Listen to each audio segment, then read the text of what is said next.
Hello friends, আসসালামু আলাইকুম। আমি ফাহিমা আক্তার মায়া। আজকে আমরা তিনজন মিলে করব একটা পিকনিক। তো আমাদের কাছে যার কাছে যত টাকা ছিল সবগুলো টাকা একটি জায়গায় জমা করলাম। জমা করার পরে আমরা এখানে টাকাগুলোকে ভাঁজ করে নিতেছি। তো ফ্রেন্ডস, একটা কথা বলে দিই, আমরা এখানে কে কত টাকা দিয়েছি আমরা নিজেরাও জানি না। শুধু জানি যে আমাদের কাছে যত টাকা ছিল সবগুলো টাকা মিলিয়ে আমাদেরকে আজকে পিকনিক করতে হবে। তো টাকাগুলো একসাথে ভাঁজ করে সবগুলো গুনে বুঝতে পারলাম এখানে রয়েছে 100 টাকা। তো আজকে 100 টাকার মধ্যে পিকনিক করব। তো আমরা তিনজন হাতে হাত রাখলাম এবং আজকের পিকনিকের প্রস্তুতি নিতে তাড়াতাড়ি করে আগে রেডি সেডি হয়ে বাহিরে যাচ্ছি, কারণ বাহির থেকে সব কিছু কিনে আনতে হবে। আর আজকে জানি না 100 টাকার মধ্যে পিকনিক কমপ্লিট করতে পারবো কিনা। তো চলো দেখা যাক।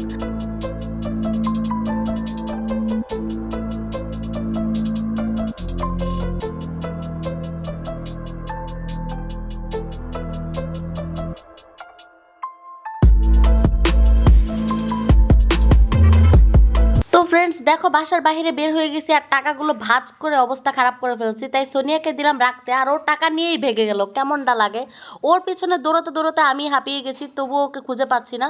তারপরে সামনে যেতে যেতে দেখি সামনের এই দোকানটার কাছে সোনিয়া দাঁড়িয়ে আছে। তারপরে সোনিয়ার কাছাকাছি আমরা চলে আসতেই সোনিয়া দোকানে গেল এবং দোকানে গিয়ে কেনাকাটা শুরু করে দিল। এই ফাঁকে আমি রাজের দিকে ক্যামেরা ঘোরালাম আর রাজ দিল দৌড়। ও ক্যামেরার সামনে আসতে প্রচুর শরম পায়। এদিকে আবার সোনিয়ার কেনাকাটা শেষ, দোকানদার টাকাও ফেরত দিয়েছে। তো সোনিয়া আমাকে দেখাইতেছে দেখো কেনাকাটা শেষ, আর আমরা চলেই যাচ্ছিলাম। এমন টাইমে দোকানদার ডেকে বলে এই যে তোমাদের 5 টাকার পয়সাটা নিয়ে যাও। তো এই 5 টাকার পয়সাটা হাতে নিলে হারিয়ে যাবে, এই জন্য 5টা ম্যাঙ্গো ক্যান্ডি নিয়ে নিয়েছি। তো এই ম্যাঙ্গো ক্যান্ডিটা নিয়ে হাঁটতে হাঁটতে বাসার দিকে যাচ্ছি। তো ফ্রেন্ডস চলো বাসায় যাই, বাসায় গিয়ে তারপর তোমাদেরকে দেখাই আজকে কি কি কিনলাম।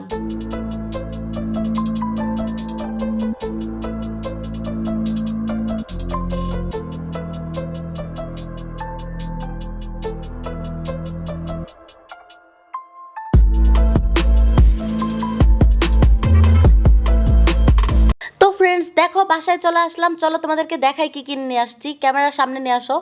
এই দেখো এখানে রয়েছে 4 প্যাকেট নুডলস। 4 প্যাকেট নুডলস 10 টাকা করে, 40 টাকা নিয়েছে। এটা মিস্টার নুডলস। এবং রয়েছে 2টা ডিম। 2টা ডিম নিয়েছে 25 টাকা। 5 টাকা চকলেট খেয়েছিলাম। আর আমাদের কাছে 30 টাকা বেঁচে গেছে ফ্রেন্ডস, কিন্তু রান্না কে করবে, রান্না কে করবে সেটা ডিসাইড করার জন্য আবারও টস করলাম। আমরা ব্ল্যাক সাইড করেছি, সোনিয়া একাই হোয়াইট সাইড করেছে। এই জন্য আজকের রান্নাটা ওকেই করতে হবে। ও তো একদম স্ট্যাচু হয়ে গেছে, এই জন্য ওর হাতের মধ্যে নুডলস আর ডিম ধরিয়ে দিলাম আর বললাম যা গিয়ে রান্না কর।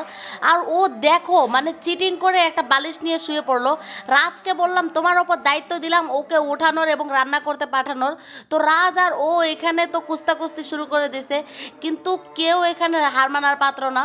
তো তারপর আর কি করার, আমি রান্না করতে চলে আসলাম। আর এখানে দেখো পেঁয়াজ কেটে তারপর হচ্ছে দিয়ে দিয়েছি। পেঁয়াজটা হালকা একটু ভাজা হওয়ার পরে 2টা ডিম ভেঙে এর মধ্যে দিয়ে দিলাম। ডিমটা দেওয়ার পরে চামচ দিয়ে নেড়েচেড়ে নেড়েচেড়ে ডিমের সাথে ভালো করে মিশিয়ে নিচ্ছি। তো এই অবস্থায় আমি এখানে দিয়ে দিচ্ছি হলুদ, তারপর সামান্য মরিচের গুঁড়া এবং সামান্য লবণ। তারপরে দেখো আমরা দুইজন রং ঢং করতে করতে করতে করতে এখানে লাড়াচাড়া করতেছি। ডিম আর পেঁয়াজ একসাথে মিক্স হয়ে গেছে এবং এর মধ্যে দিয়ে দিলাম পানি। পানি দেওয়ার পরেই তারপরে এর মধ্যে দিয়ে দিলাম নুডলসগুলো ঢেলে। নুডলসগুলো ঢেলে দেওয়ার পরে কাগজ পড়ে গিয়েছিল, ওটা উঠিয়ে ফেলে বাকি নুডলসগুলো দিয়ে দিলাম। বাকি নুডলসগুলো দেওয়ার পরে তারপর দেখো চামচ দিয়ে নেড়ে চেড়ে নিচ্ছি এবং এটা নাড়তে চাড়তে হয়ে যাবে আমাদের নুডলস তৈরি।